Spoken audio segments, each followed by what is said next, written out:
Assalamualaikum warahmatullahi wabarakatuh. Perkenalkan, nama saya Hugo Setana. Saya dengan NIM 231201081. Di sini saya ingin menjawab pertanyaan kuis keempat. Pertama, kenapa Zaid bin Sabit melakukan pengumpulan Al-Quran di masa pemerintahan Abu Bakar? Jelaskan apa yang ia lakukan. Nah, jadi Abu Bakar yang merupakan khalifah pertama setelah wafatnya Nabi Muhammad SAW memutuskan untuk mengumpulkan semua surat Al-Quran ke dalam satu naskah tunggal untuk menjaga hilangnya bagian-bagian dari wahyu Allah tersebut. Untuk tugas tersebut, ia menunjuk Zaid bin Sabit sebagai ketua. Nah, Zaid bin Sabit dan timnya melakukan pengumpulan dengan sangat hati-hati dan cermat. Mereka mencari setiap potongan-potongan Al-Quran yang telah ditulis di berbagai tempat, seperti tulisan pada tulang, batu, dan lain-lainnya. Setelah mengumpulkan materi, mereka memverifikasi keabsahan setiap ayat dengan membandingkan dengan memorisasi dari para sahabat yang masih hidup. Nah, setelah proses ini selesai, hasilnya adalah mushaf pertama Al-Quran yang disusun dalam bentuk satu naskah tunggal. Nah, naskah ini disimpan dengan cermat untuk disebarkan ke berbagai wilayah Islam guna memastikan keberagaman dalam pembacaan dan pemahaman Al-Quran.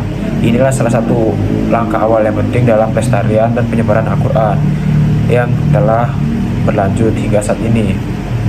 Nah, pertanyaan selanjutnya adalah faktor apa saja yang mendorong penyalinan Al-Quran dalam bentuk mazhab di masa pemerintahannya? 1. Perkembangan umat Islam. Seiring dengan berkembangnya umat Islam, terutama setelah penaklukan wilayah-wilayah baru dan masuknya banyak non-Arab ke dalam Islam, semakin banyak pula orang yang memeluk agama Islam.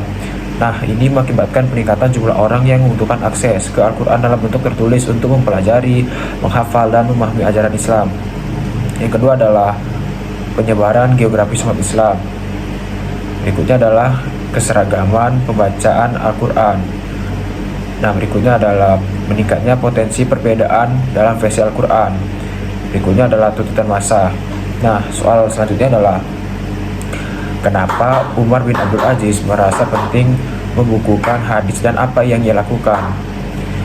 Alasan yang pertama itu adalah pelestarian sunnah Nabi. Alasan yang kedua adalah untuk mengatasi keraguan dan perbedaan.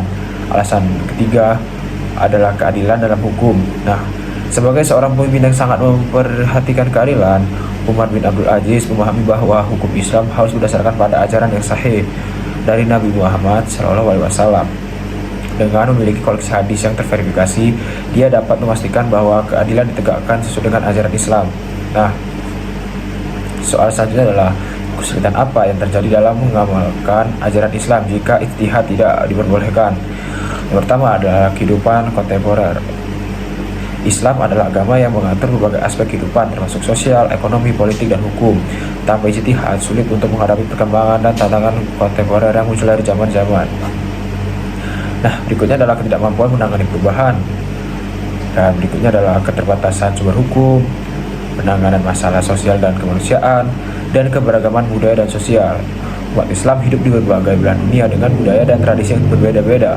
Tanpa ijtihad, sulit untuk mengakomodasi keberagaman budaya dan sosial. Ini dengan prinsip Islam yang berdasar serta untuk memastikan bahwa ajaran Islam diinterpretasikan dengan memperhatikan konteks lokal. Demikian, Assalamualaikum warahmatullahi wabarakatuh.